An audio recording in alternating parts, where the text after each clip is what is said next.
My brother figured I was a nobody until he found out who signed his paychecks. My family has never really gotten what I do for work. They think I just mess around online all day, and that I never got anywhere in life. My older brother, mostly, has always been the favorite kid with the real job. He's got a corporate gig with a fancy title, and my parents never miss a chance to remind me of how successful he is. Meanwhile, they act like I'm just wasting my time. It never mattered that I paid my bills and lived comfortably. In their eyes, I was disappointed. My brother, though, took it to another level. He never outright insulted me, but the passive-aggressive digs were constant. At every family dinner, he'd throw in a little advice about how I should consider getting a real career before it was too late. If I mentioned a work project, he'd smirk and nod like I was a kid talking about a lemonade stand. I never argued. It wasn't worth it. But then, a few months ago, my company acquired a smaller firm. I work in digital marketing,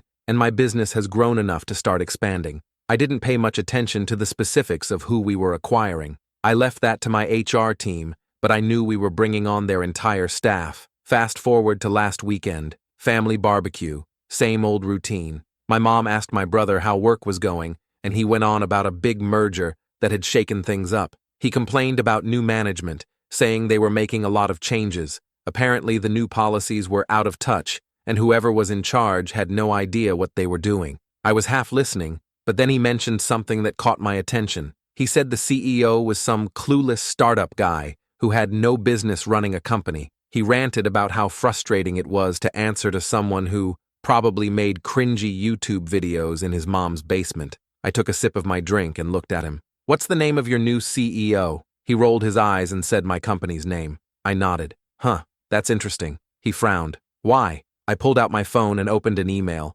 scrolling until I found what I needed. Then I turned the screen toward him, showing my signature at the bottom of an internal announcement. The color drained from his face. That's not real," I shrugged. "It's real. Your company is mine now." Silence. My mom gasped. My dad just stared. My brother looked like he'd swallowed a brick. I let the moment hang before I spoke again. "But hey, if you have any suggestions on how I should run things, I'd love to hear them." He didn't say another word for the rest of the night.